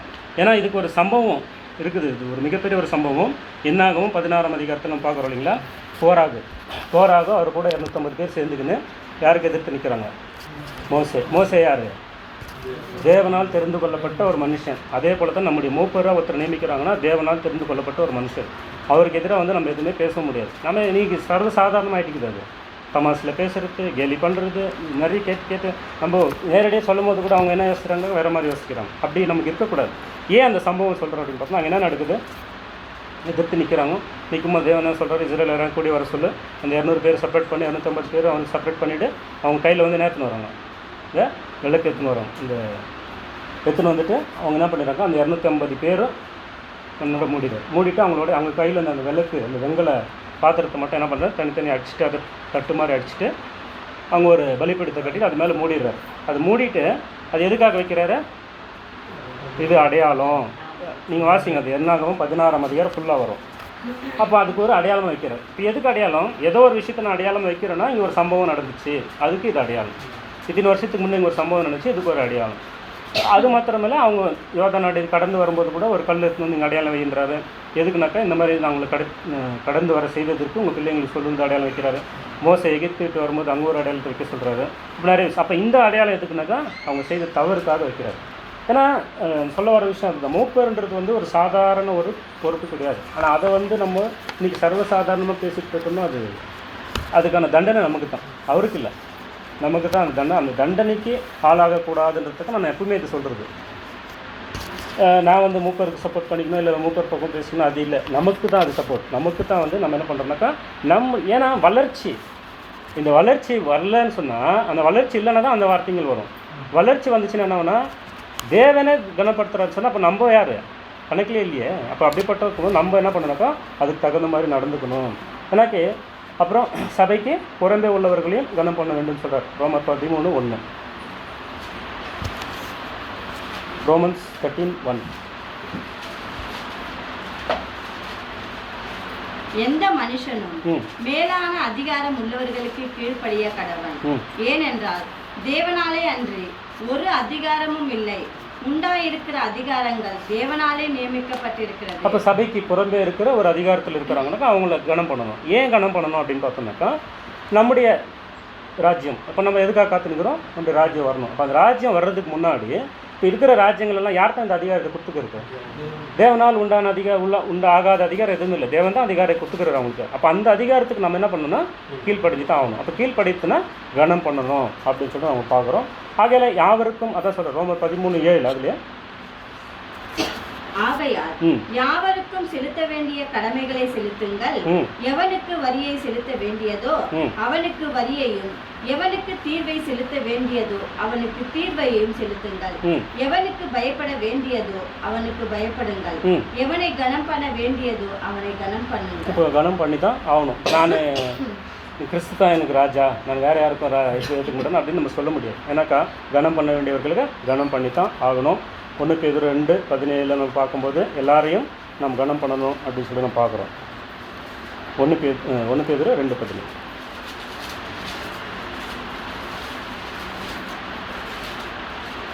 எல்லாரையும் கனம் பண்ணுங்கள். சகோதரரிடத்தில் அன்பு கூறுங்கள். தேவனுக்கு பயந்திருங்கள்.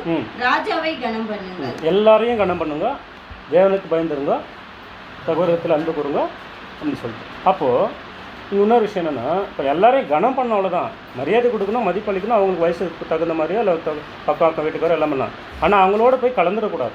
கனம் பண்ணுறது வேறு, நம்ம உலக விஷயத்தில் அதுக்காக நான் உலக விஷயத்தில் போய் நான் கலந்துக்கணும் அப்படின்ட்டு அங்கே சொல்ல வரதில்லை. அவங்களுக்கு மரியாதை கொடுக்கணுமா மரியாதை. இப்போ நம்மளுக்கு ஓனராக மரியாதை கொடுக்கணும், நம்ம வேலைக்காரருக்குன்னா நம்ம மரியாதை கொடுக்கணும், இல்லை ஏதோ ஒரு அதிகாரத்துக்கு கீழே இருக்கணும் அந்த அதிகாரத்துக்கு மரியாதை கொடுக்கணும், இல்லை பக்கம் வீட்டுக்கெல்லாம் நல்ல பேரை பேசணுன்னா அவங்களுக்கு மரியாதை கொடுக்கணும், அது வேறு. இன்னொன்று அப்புறம் அப்படி சொல்லும்போது யாராருக்கு நன்மை செய்யணும். கலாத்தியர் 6:10 நமக்கு விசேஷமாக சபைக்கு விசுவாச குடும்பத்தாருக்கு அதுக்கப்புறம் எல்லாருக்கும் நன்மை செய்யணும்னு சொல்லிட்டு அவங்க பார்க்குறோம். இப்போ இன்னொரு விஷயம் இப்போ முக்கியமாக இங்கே பார்க்க வேண்டிய விஷயம் என்னன்னு சொன்னால் 2 தீமோத்தேயு 2:15 வாசி.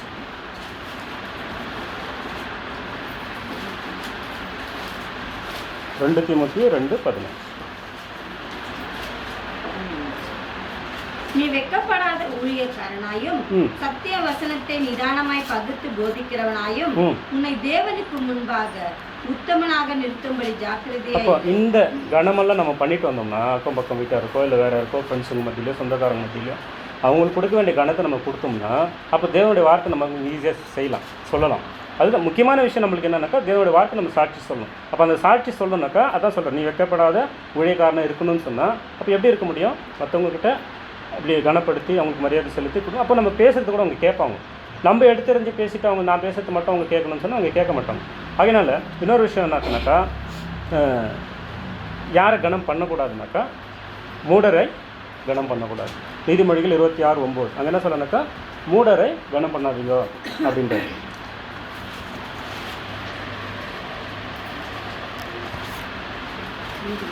நீதிமொழிகள் 26:9, Proverbs 26:9.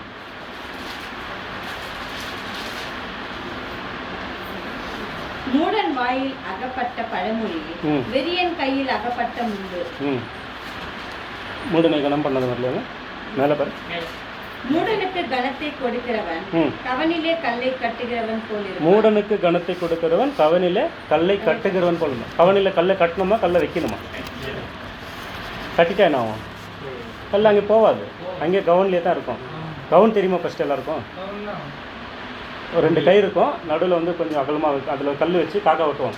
நானெல்லாம் ஓட்டிக்கிறேன் சோளக்கொல்லியில். அது அப்போ அந்த கல் வந்து லூஸாக இருக்கணும், அப்போ தான் அந்த கல் வெளியே போகும். அதில் வச்சு கட்டிட்டா என்ன ஆகும்?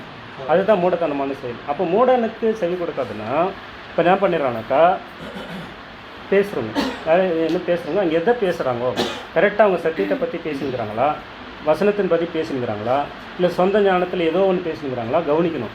அதை கவனிக்காமல் என்ன பண்ணணும், ஏன்னா பேசினாலும் நல்லாகுது அப்படி இல்லை, பேசுகிற விஷயத்த வந்து கவனித்து பேசணும். இல்லை இங்கே தப்பு இருக்குது, இது வசனத்தின்படி இல்லை அப்படின்னு சொல்லிட்டு சொல்லவங்களாக இருக்கணும். இல்லைனாக்கா அது என்ன ஆகுனாக்கா அது தொடர்ந்துன்னு போகும். என்ன பேசினாலும் நல்லாகுதுன்றாங்க, கை தட்டுறாங்க, பரவாயில்ல அப்படின்னு அது விடக்கூடாது. ஏன்னா நம்மளுக்கு சபையில் வந்து ஒருத்தர் மட்டும் இருந்தார், நான் பேசும்போதெல்லாம் என்னை கடிந்து கொள்றதுக்கு. மாசிலமணி சார் நான் பேசிட்டு வந்திருந்தோம் சொல்லுவார், இல்லை சார் இங்கே அது வந்து என்ன ஆகுனா, அப்போ நான் என்ன மறுபடியும் நான் சீர்படுத்திக்கிட்டு நல்லாயிருக்கும். அப்போ நான் மறுபடியும் பேசும்போது எங்கே தப்பு நடக்குதுன்னு சொல்லிட்டு நான் பார்க்கணும். நான் நல்லா இருக்குதுன்னு சொல்லி அப்ரிஷியேட் பண்ணுறது அது வேறு, அது ஒரு பக்கம் இருக்கட்டும். ஆனால் அதே சமயம் தப்பாக பேசுகிறத கரெக்டுன்னு சொல்லிட்டு நம்ம போயின்னு இருக்கக்கூடாது. அதுதான் மூடத்தனம். அது நம்ம கொஞ்சம் கரெக்ஷன் பண்ணணும். அப்புறம் தேவனை கனம் பண்ணால் எப்படி தேவனை கனம் பண்ணுறது, அது நீதிமொழிகள் 3:9 நம்ம பார்க்கும்போது உன்னுடைய எல்லா விளைச்சலிலும் பலனில் கனம் பண்ணுன்னு சொல்கிறாரு.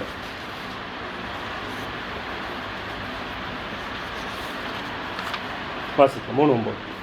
உன் பொருளாலும் உன் எல்லா விளைவின் முதற் பலனாலும் கர்த்தரை கனம் பண்ணு. சரி, இது கனம் பண்ணுறதை பற்றி பார்க்கறதுக்கு முன்னாடி தேவனை கனம் பண்ணலன்னா என்ன ஆகும், ஏன் அதையும் பார்க்கணும் இல்லைங்களா? வெளிப்படுத்தல் 4:11.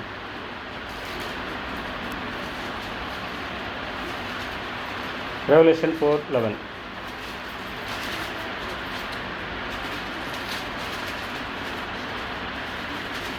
கர்த்தாவே, தேவரின் மகிமையையும் கனத்தையும் வல்லமையையும் பெற்றுக் கொள்ளுகிறதற்கு பாத்திரராய் இருக்கிறீர்.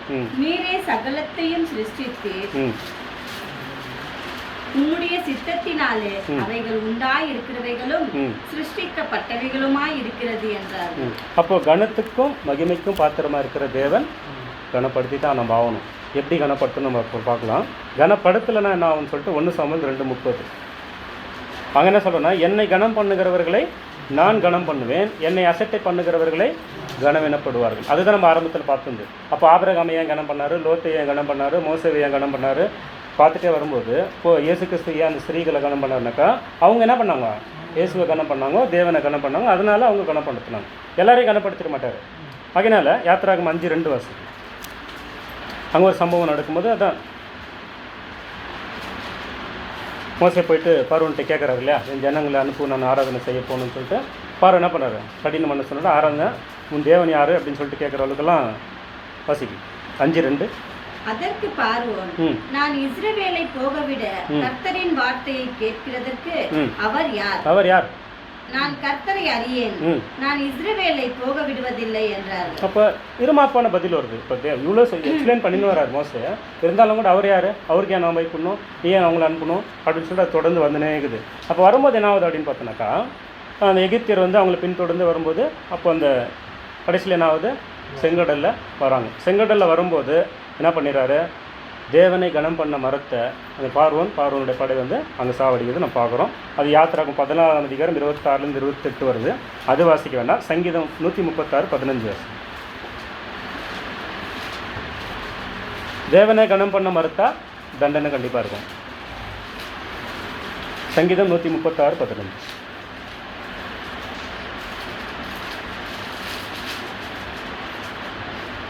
பார்வோனையும் அவன் சேனைகளையும் சிவந்த சமுத்திரத்தில் கழுத்து போட்டவரை துதியுங்கள், அவர் கிருபை என்றும் உள்ளது. பார்வோனையும் அவருடைய சேர்ந்த அவங்க படையை சிவந்த சமுத்திரத்தில் அழிச்சு போட்டார். இப்போ இவர் முதலே அங்கே விட்டுருந்தாருன்னா, சரி போய் ஆராதனை பண்ணிட்டு வாங்கன்னு விட்டுருந்தாங்கன்னா இருக்கும், அவராவது உயிர் போயிச்சிருப்பார், அவங்க தேசமாக இருந்திருக்கும். அப்போ என்னாச்சு, தேவனை கனப்படுத்தலை, தேவன் வந்து அவங்கள கனப்படுத்தலை, அழிச்சிட்டார். அடுத்து பார்த்தோம்னாக்கா தானியல் காலத்தில் ஒருத்தர் பெல்ஷாத்சார், அவர் என்ன பண்ணார், தேவனை கனவீனம் பண்ணாங்க. எப்படி கனவீனம் பண்ணாங்கனாக்கா, தேவனுடைய ஆலயத்தில் இருக்கிற பொற்பாத்திரத்தை கொண்டு வந்து அதில் மதுபானம் குடிக்க ஆரம்பித்தாங்க. சங்கீதம் தானியல் 5:21-31 வாசிக்க வேண்டாம். அப்படி குடிக்கும்போது அவங்க என்ன பண்ணாங்க, தானியல் வந்து சொல்கிறாரு இதெல்லாம் தப்பு அப்படின்னு சொல்லும்போது கூட அவங்க கேட்கல. அவங்க கேட்காது என்ன பண்ணாருங்க, அந்த ராத்திரியிலேயே வந்து கொல்லப்பட்டார், பெல்ஷாத்சார் கொல்லப்பட்டார்னு சொல்லிட்டு பார்க்குறோம். அது மாத்திரம் இல்லாமல் இப்போ பார்வோனு பெல்ஷாத்சார் புறஜாதி, அவங்கள மட்டும் தேவன் இது பண்ணல, சொந்த ஜனத்தையே வந்து தன்னை கனப்படுத்தலைன்னா சொல்லிடுறார். மல்கியா 1:6, மலாக்கி 1:6.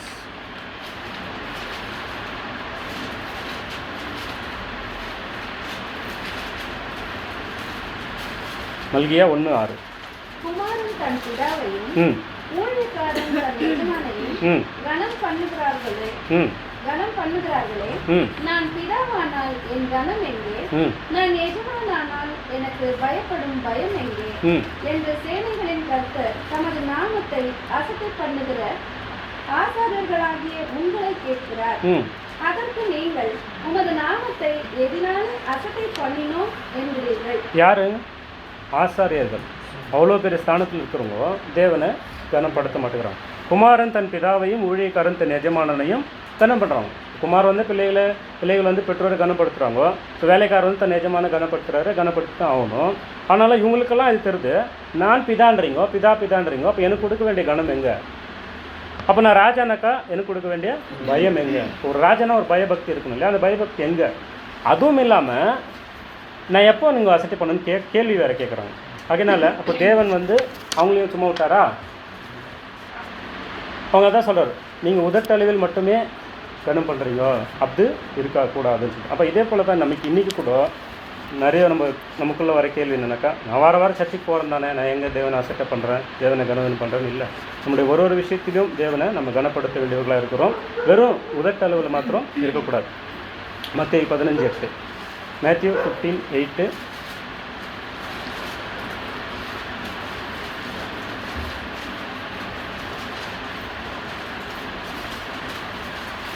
இந்த ஜனங்கள் தங்கள் வாயினால் என்னிடத்தில் சேர்ந்து தங்கள் உதடுகளினால் என்னை கனம் பண்ணுகிறார்கள், அவர்கள் இருதயமோ எனக்கு தூரமாய் விலகி இருக்கு. தங்கள் வாயில என்கிட்ட சேர்ந்துக்கிறாங்க, இருதயத்தில் கனம் பண்ணுறாங்க, ஆனால் இருதயம் தூரம் இருக்குது. மறுபடியும் இந்த ஜனங்கள் தங்கள் வாயினால் என்னிடத்தில் சேர்ந்து தங்கள் உதடுகளினால் என்னை கனம் பண்ணுகிறார்கள். உதடுகள்லாம் துதியின் கனின்னு சொல்கிறோம் இல்லையா, துதிக்கிறோம், நல்லா துதிக்கிறோம், வாயில நல்லா பாடுறோம், எல்லாம் பண்ணுறோம், ஆனால் இருதயம் எங்கேயோ இருக்குது. ஆனால் தேவனை கனம் பண்ணனா எப்படி கனம் பண்ணணும்? மார்க் 12:30, உன் தேவனாகிய கர்த்தரிடத்தில் உன் முழு இருதயத்தோடும் உன் முழு ஆத்மாவோடும் உன் முழு மனதோடும் உன் முழு பலத்தோடும் அன்பு கூறுவாயாக என்பதே பிரதான கற்பனை. இந்த கற்பனை செய்தால் தான் தேவனை நம்ம கனம் பண்ணுற மாதிரி. நான் சும்மா உதட்டளவில் நான் வர சர்ச்சைக்கு வரேன், சபை கூடுறேன், நான் படிக்கிறேன், பேசுறதுக்கு வாயிருக்குது, பேசிடுறேன். நான் நடக்கத்தான் நான் தேவனை எதிர்பார்க்குறது. எனக்கும் சேர்த்து தான். நான் சும்மா சான்ஸ் கழிச்சு பேசிட்டு போயிட்டேனாக்கா அப்படி நடைமுறை சரியாக இல்லைனாக்கா தேவனை நான் மறுதளிக்கிற மாதிரி தான். இப்போ அவங்க கேட்குறாங்களே, நாங்கள் எங்கே அசட்டை பண்ணினோம்னா இங்கே தான் அசட்டை பண்ண மாதிரி. அப்படி நம்ம இருக்கக்கூடாது. முழு மனதோட தேவனை ஆராதிக்கணும்னு சொல்லிட்டு பார்க்குறோம். அப்புறம் புதிய ஏற்பாட்டில் வரும்போது ஒரு மனுஷன் அப்படி தான் பண்ணுறாரு. அவர் ஏரோது என்ன பண்ணுறாக்கா, ஒரு சத்தம் அங்கே வருது, இது மனுஷ சத்தம் இல்லை தேவனுடைய சத்தம்னு சொல்லிட்டு அவங்க சொல்கிறாங்க. ஆனால் இவர் என்ன பண்ணுறாரு, அது காதலே வாங்குறதில்ல. அவர் இன்னும் அந்த மகிமையை அந்த பெருமையை தேடினே இருக்கிறார். அப்போ என்ன பண்ணுறாரு, தூதன் அவர் அடிக்கிறாரு, செத்துறாரு சொல்லிட்டு போகிற. அப்போஸ்தலர் 12ஆம் அதிகாரம் 21-23 வாசிக்க வேண்டாம். ஏன் அப்படின்னு சொன்னால், பவுல் பர்னபா அவங்கள ஒரு தேவனேவே நினச்சிட்டு அவங்க ஆராதிக்க வரும்போது அவங்க என்ன பண்ணுறாங்க, தடுக்கிறாங்க. இல்லை நாங்கள் தேவன், நாங்களும் உங்களை போல தான் மனுஷங்க சொல்லிட்டு. அது கீழ்ப்படிதல், தாழ்மை. இவர் என்ன பண்ணார், ஏறுவது தேவனுக்கு மேலே நினச்சிட்டார். அதனால் அங்கே தேவனை கனப்படுத்தலைன்னா அழிவுன்னு சொல்லிட்டு நம்ம இதை பார்த்துட்டு வரோம். அதனால் ஆண்டவராக இயேசு கிறிஸ்துவை அவங்க என்ன பண்ணாங்க, கனப்படுத்தலை. ஆண்டவராக இயேசு கிறிஸ்து சத்தியத்தை போதிச்சார். அவர் நல்ல பெரிய ஒரு ஞானி என்று எல்லாருக்கும் அவங்க தெரிஞ்சிருந்துச்சு. ஆனாலும் அவங்க என்ன பண்ணாங்க, அவரை பின்பற்றலை. ஏன் அப்படின்னு சொன்னால், அவர்கள் தேவனால் வருகிற மகிமையிலும் மனுஷரால் வருகிற மகிமையை அதிகமாக விரும்பினாங்க. அதை தான் நம்ம பண்ணக்கூடாது அப்படின்னு சொல்லிட்டு பார்க்குறோம். இப்போ அந்த ஜனம் தேவனையோ இல்லை அவர் நியமித்த பிரதிநிதியாக கர்த்தராகிய இயேசு கிறிஸ்துவையோ அவங்க கனம் பண்ணல அப்படின்னு சொல்லிட்டு பார்க்குறோம். அந்த கனம் பண்ணாதனால யார், சொந்த ஜனமாகிய இஸ்ரேல் ஜனம். அது பண்ணாதனால என்ன ஆச்சுனாக்கா அவங்களுக்கு அழிவு வந்துச்சுன்னு சொல்லிட்டு பார்க்குறோம். மத்தேயு 23:38, லூக்கா 21:20-22 நம்ம பார்க்குறோம். அந்த ஆலயமும் அழிஞ்சிச்சு. அந்த ஆலயத்துக்கு பிரகாரம் அவங்களும் அழிக்கப்பட்டாங்கன்னு சொல்லிட்டு பார்க்குறோம். அப்போது தேவனுடைய ராஜ்யத்தில் நாம் போனோன்னா நம்ம என்ன பண்ணணும் அப்படின்னு பார்த்தோன்னாக்கா, சங்கீதம் 37:9-11.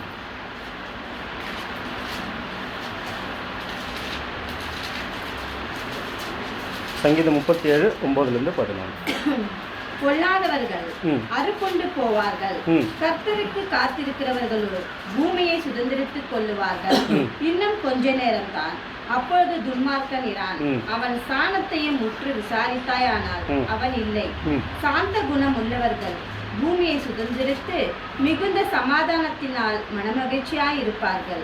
துன்மார்க்கன் நீதிமானுக்கு விரோதமாய் தீங்கு நினைத்து அவன் பேரில் பற்கடிக்கிறான். ஆண்டவர் அவனை பார்த்து நகைக்கிறார். அவனுடைய நாள் வருகிறதென்று காண்கிறார். சிறுமையும் எளிமையுமானவனை மடிவிக்கவும் செம்மை மார்க்கத்தார் தாரை விழ பண்ணவும் துன்மார்க்கர் பட்டயத்தை உருவி தங்கள் வில்லை நானேற்றுகிறார்கள். ஆனாலும் அவர்கள் பட்டயம். என்ன பண்ணாக்கா, எளிமையாக இருக்கணும், சாந்த குணமாக இருக்கணும். அப்படி இருந்தோம்னா தான் தேவனை நம்ம கனப்படுத்த முடியும். அதே துன்மார்க்கர் எப்படிங்கிறாங்கன்னா, அந்த துன்மார்க்கர் அப்படி இருந்தாலும் கூட அவங்க இருக்க போகிறதில்ல. இன்னும் கொஞ்சம் நேரம் தான் விட்டு பார்த்தா அவங்க இருக்க போகிறதில்ல அப்படின்னு சொல்லிட்டு நம்ம அங்கே பார்க்குறோம்.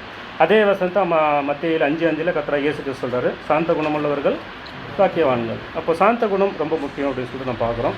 அப்போ தேவனுடையும் அவருடைய குமாரனாகிய கர்த்தராகிய இயேசு கிறிஸ்துவையும் நம்ம கனம் பண்ணணும்னா அவங்கள கீழ்ப்படியணும். யோவான் 5:22-23,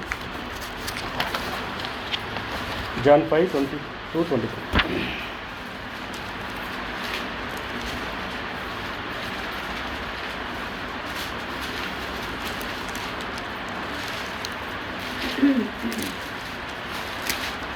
அன்றியும் பிதாவை கனம் பண்ணுகிறது போல எல்லாரும் குமாரனை கனம் பண்ணும்படிக்கு பிதாவானவர் தாமே ஒருவருக்கும் நியாய தீர்ப்பு செய்யாமல் நியாய தீர்ப்பு செய்யும் அதிகாரம் முழுவதையும் குமாரனுக்கு ஒப்பு கொடுத்திருக்கிறார். அதனால் இப்போ பிதாவானவர் எப்படி இருக்கிறாரோ அப்படியே இப்போ குமாரனாகிய கர்த்தராகிய இயேசு கிறிஸ்துவும் அதே ஸ்தானத்தில் இருக்கிறாரு, வலது பரிசில் இருக்கிறார். அப்போ பிதாவை எப்படி கனம் பண்ணணுமோ அப்படியே கர்த்தராகிய இயேசு கிறிஸ்து கனம் பண்ணணும். கனம் பண்ணலைன்னா நம்மளுக்கு தண்டனை இருக்குன்னு சொல்லிட்டு நம்ம இவ்வளோ தான் பார்த்துட்டு வந்தோம். இப்போ தேவனை எப்படி கனம் பண்ணணும்னு சொன்னால், நீதிமொழிகள் 3:9 நம்ம ஏற்கனவே வாசித்த மாதிரி, உன் பொருளாலும் உன் எல்லா விளைவின் முதற் பலனாலும் கர்த்தரை கனம் பண்ணணும். அப்போ உன் எல்லா விளைச்சல் நம்ம யாரும் இப்போ விவசாயம் போய் பண்ணுறதில்ல. முதலாவது நம்ம என்னன்னா நம்ம செய்கிற வேலைன்னு கையின் பிரயாசத்தில் கனம் பண்ணுறோம் ஒரு பக்கம். அந்த கனம் பண்ணுறது கூட அது தேவனை எதிர்பார்க்கறது இல்லை. ஏன்னா தேவன் என்ன சொல்கிறனாக்கா, சங்கீதம் 9:15 இல்லை, சங்கீதம் 50:9-10. சங்கீதம் 50ஆம் அதிகாரம்.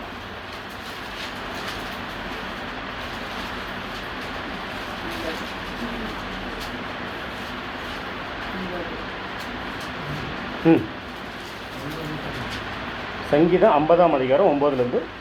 உன் வீட்டிலிருந்து காளைகளையும் உன் தொழுவங்களிலிருந்து ஆட்டு கடாக்களையும் நான் வாங்கிக் கொள்வதில்லை. அப்போ பழைய ஏற்பாட்டு காலத்தில் என்ன பண்ணீங்க, பலி தான் செலுத்தினாங்க. காளை, வெள்ளாட்டு கடா, புறா பலி கொடுத்துருங்க. ஆனால் தேவன் என்ன சொல்கிறாரு, உங்ககிட்ட நான் அது எதையுமே வாங்குறதில்ல. ஏன் வாங்குறதில்ல? வாசிங்க. அது சகல காட்டு ஜீவன்களும் பர்வதங்களில் ஆயிரமாய் திரிகிற மிருகங்களும் என்னுடையவைகள். எல்லாம் அவருதே திரும்பி அவருக்கு நம்ம கொடுத்துனுக்குறோம். நம்மளுடைய பிரயாசம் கூட அவ்வளோதான். கையின் பிரயாசம் கூட நமக்கு பலன் கொடுக்குறது அவர் தான், சுவாசம் கொடுக்குறது அவர் தான், வேலை கொடுக்குறது அவர் தான், வேலை செஞ்சால் வேலைக்கான பலன் கொடுக்குறது அவர் தான். ஆனால் அதையே நம்ம அதை கொடுத்துட்டு எதுக்காக அதை நம்ம கொடுக்குறோன்னா, நம்மளை அவர் சோதி பார்க்குறாரு, அவ்வளோதான். அவர் இதில் வச்சு நமக்கு அவருக்கு ஒன்றும் பிரயோஜனம் கிடையாது. Washing start.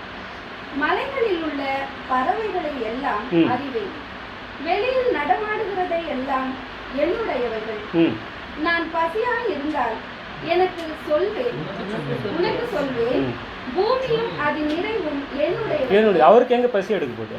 இப்போ அவருக்கு பசியாக தான் நான் அவருக்கு சொல்கிறேன், அப்போ எடுத்து வந்து கொடு. பசி அவருக்கு இருக்காது, தூங்குறதும் இல்லை அவர். அப்போது அப்படி இருந்தால் நான் சொல்லுவேன், பூமி நிறைவு எல்லாமே என்னுடையது. நான் எருதுகளின் மாம்சம் புசித்து ஆட்டு கடாக்களின் ரத்தம் குடிப்பேனோ. முடிச்சுருங்க சார். நீ தேவனுக்கு ஸ்தோத்திர பலியிட்டு உன்னதமானவருக்கு உன் பொருத்தனைகளை செலுத்தி ஆபத்து காலத்தில் என்னை நோக்கி கூப்பிடு, நான் உன்னை விடுவித்தேன், நீ என்னை மகிமைப்படுத்துவாய். இப்போ உனக்கு என்ன தேவை போது நீ என்ன கூப்பிட்டு நான் தான் உனக்கு கொடுக்குறேன். அப்போ உன் கையிலேருந்து நான் எதுவும் வாங்குறதில்ல.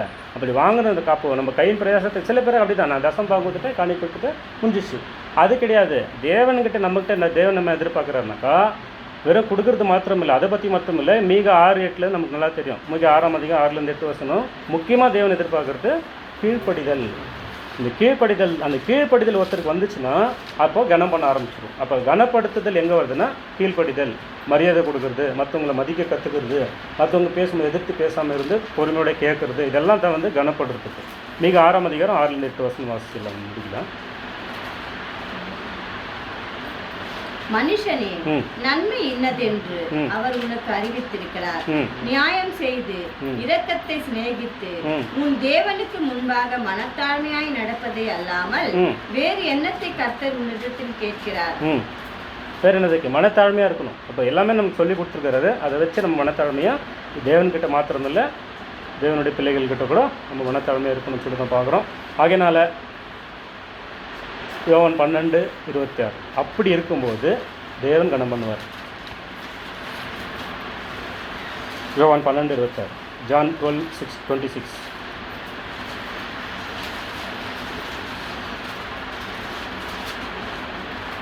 ஒருவன் எனக்கு ஊழியம் செய்கிறவனானால் என்னை பின்பற்ற கடவன். நான் எங்கே இருக்கிறோனே அங்கே என் ஊழியக்காரனும் இருப்பான். ஒருவன் எனக்கு ஊழியம் செய்தால் அவனை பிதாவானவர் கனம் பண்ணுவார். சொல்றது யாரு? கர்த்தராகிய இயேசு கிறிஸ்து. அப்போ ஒருவன் எனக்கு ஊழியம் செய்யறேன்னு நீங்க வந்திருந்தீங்கன்னா, எனக்கு ஊழியம் பண்ணுனாக்கா என்ன பின்பற்றணும். அப்போ அவரை பின்பற்றணும். அவர் எப்படி இருந்தாரு? அவருக்கு கீழே இந்த சீசர்களை கனப்படுத்தினாரு. சாதாரண அவருக்கு பண்ண வேண்டிய அவசியமே இல்லை. எங்கேருந்தவர்? பரலோகத்தில் இருந்தவர் வந்து சீசர்களை கால்களை கழுவி அந்த இது தான் கீழ்ப்படின்னு கற்றுக் கொடுக்குறாருன்னு சொன்னால், அப்போ என்னை பின்பற்றுனா நீ பின்பற்றி தான் ஆகணும், அது செய்யணும். அப்படி செய்தால் என்ன பண்ணணும்? தேவன் கனப்படுத்து. இப்போ நம்ம ஆரம்பத்தில் பார்த்து இல்லைங்களா, லோத்து, ஆபிரகாமு, மோசே, இன்னும் வரவங்க, இவங்கெல்லாம் தேவன் எப்படி கனப்படுத்தினாரு? அவங்கள கனப்படுத்தினார். அப்போது நம்மளுடைய யோசனை எப்படி இருக்குன்னா, நம்மை நாமே கனப்படுத்தக்கூடாது, மனுஷர்கள் கனப்படுத்தின எதிர்பார்க்கக்கூடாது. தேவன் கனப்படுத்துகிற மாதிரி நம்முடைய செயல்பாடுகள் இருக்குதா, நம்முடைய ஆவிக்குரிய வாழ்க்கை இருக்குதா அப்படின்னு பார்க்கணும். அப்படி இருந்தால் தான் தேவன் வந்து கனப்படுத்துவார் அப்படின்னு சொல்லுவார். ஆனால் கனப்படுத்துவார். ஆனால் இன்னொரு விஷயம், அதான் மிஸ்டேக் பண்ணிக்கூடாது. எல்லாருக்குமே வந்து ரட்சிப்பு இருக்குது, ஒட்டுமொத்த உலகத்துக்கும் ரட்சிப்பு இருக்குது, அது வேறு. ஆனால் கனப்படுத்துவார்னு சொன்னால் யாரை கனப்படுத்துவார்னா, அவருக்கு சத்தியத்துக்கு கீழ்ப்படிந்து வாழ்ந்தால் தான் கனப்படுத்துவார். ரட்சிப்பு எல்லாருக்கும் இது. எல்லோரும் என்ன பண்ணிக்கணும், எல்லாருக்கும் இது பண்ணிடுவார்னு சொல்லிட்டு கனப்படுத்துறது வேறு, ரட்சிப்பு வேறு. நீதிமொழியில் 2:21-22.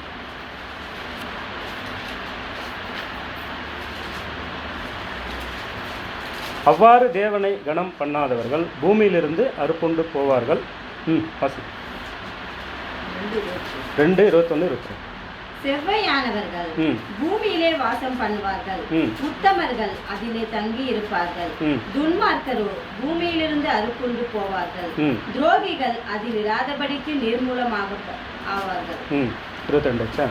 அப்போது அப்படி நாம் இருந்தோம்னாக்கா தேவனை கனம் பண்ணாதவர்கள் கண்டிப்பாக தேவன் வந்து பூமியிலிருந்து அறுப்புண்டு போவார்கள் சொல்லிட்டு பார்க்குறோம்.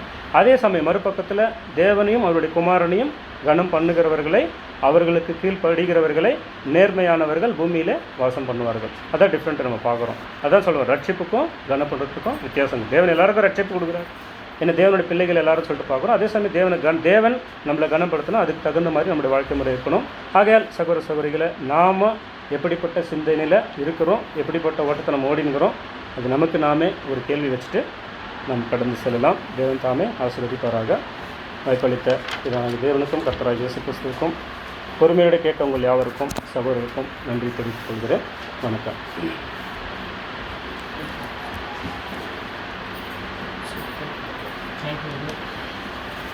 கடைசி ஜெபத்தை செய்வோம். அப்பா, எங்களை அதிகமாக யோசிக்கிற நிலப்பிதாவே உங்களுக்கு சோத்திரம் தகப்பன். இந்த நாளை கொடுத்துறப்போ உங்களுக்கு சோத்திரம் கொடுத்த ஒவ்வொரு வார்த்தைகளுக்கும் வசனத்துக்கு சோத்திரம் தகப்பனி. பழைய ஏற்பாடுலேருந்து புதிய ஏற்பாடு வரைக்கும் உமக்கு கீழ்ப்படிந்த மனிதர்கள் நீங்கள் எங்களுக்கு ஞாபகப்படுத்திருக்கிறீங்க தகப்பனி. நோவா உமக்கு கீழ்ப்பட்டதுனால நோவாவுடைய குடும்பம் ரட்சிக்கப்பட்ட தகப்பனி. லோத்து கீழ்ப்பட்டதுனால லோத்துடைய குடும்பம் ரட்சிக்கப்பட்டதுன்னு பார்க்குறோம். அபிரகாம் கீழ்ப்பட்டதுனால அபிரகாமுடைய குடும்பம் ரட்சிக்கப்பட்டதுன்னு பார்க்கணும். மோசே, யோசுவா, அநேக மக்கள் அவங்க காலகட்டத்தில் கீழ்பட்டுக்கிறாங்க. உங்களுடைய நேசகுமாரனும் உங்களுடைய வார்த்தைகளுக்கு செவி கொடுத்து உங்களுடைய வார்த்தைகளுக்கு சத்தியத்துக்கு கீழ்ப்படிந்து முடிவு பறிந்த வரைக்கும் உங்களுடைய வார்த்தையை அவர் இதயத்தில் வைத்து நீங்கள் சொன்ன வார்த்தைக்கு கேட்டு செவிவிட்டு அதன்படி நடந்தார் தகப்பனே. வா இதோ அப்போஸ்தலர் பவுலும் சொல்கிறது போல நாங்கள் எங்களை திருப்தி கொள்ளாது விட்டால் நாங்கள் இந்த மாநிலத்துக்கு அக்கினிக்குள்ளே விந்துடும் தகப்பனே. இதோ வருகிற நாட்களில் நாங்கள் எப்படி இருக்கிறோன்றது நீங்கள் ஒவ்வொரு வார்த்தை மூலமாக வசனத்தின் மூலமாக சொல்லியிருக்கிறீங்க. நாங்கள் கீழ்ப்படிதலை கற்றுக்கொள்ளணும், எங்களுக்குள்ள ஒழுக்கத்தை நாங்கள் வச்சுக்கொள்ளணும் தகப்பனே. நாங்கள் சமாதானத்தோடு பிறரிடத்தில் பேசுகிறதுக்கு போகும்போது உம்முடைய வார்த்தைகள், வசனமும் சத்தியங்கள் எங்கள் வாயிலிருந்து நீங்கள் பேச வைங்க. எதற்காக நாங்கள் கடைசி நாட்கள் நாங்கள் சொல்லிக் கொண்டிருக்கிறோம், கடைசி நாட்களுக்காக நாங்கள் ஆயத்தமாக இருக்கிறோமா இல்லையான்றது எங்களுடைய சிந்தனையில் இல்லாத போய்விட்டாக்கா நாங்கள் புரோஜனம் இல்லாத போய்விட்டது எங்களுக்கு ஞாபகப்படுத்திருக்கிறேன் தகப்பனே. அப்பா, உங்களுடைய நேசகுமாரனுடைய வருகை ரொம்ப சமமாக இருக்குது. நாங்கள் அவருக்கு கனி கொடுக்கிற பிள்ளைகளாக அவருடைய அடிசோர்கள் நடந்து உங்களுடைய வார்த்தைகளை எங்கள் இதயத்தில் வைத்துக்கொண்டு நாங்கள் வாழுகிற நாட்கள் கொஞ்ச நாட்கள் தகப்பனே. இந்த கொஞ்ச நாட்கள் உண்மையாக நாங்கள் இருந்து உமக்கு ஒத்துமனாக நாங்கள் கனி கொடுக்கறதுக்கு உங்களுடைய ஆதை கொடுங்க. கொடுத்த ஒவ்வொரு வார்த்தைகளுக்கு வசனத்துக்கு தகப்பனே.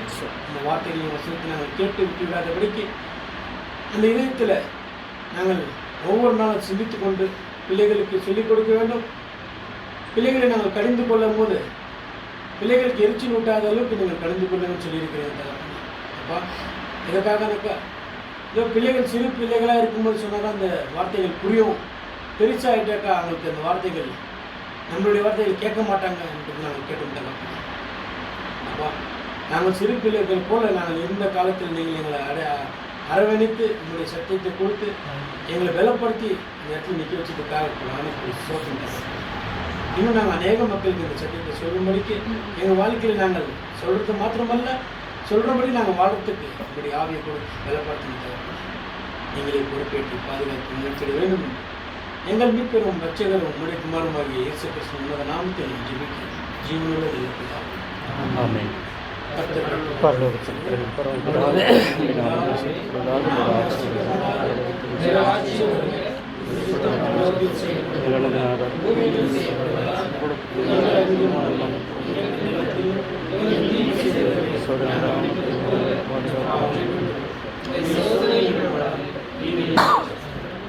Amen.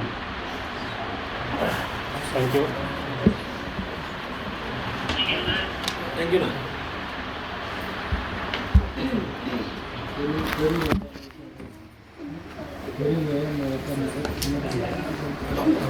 Thank you, sir.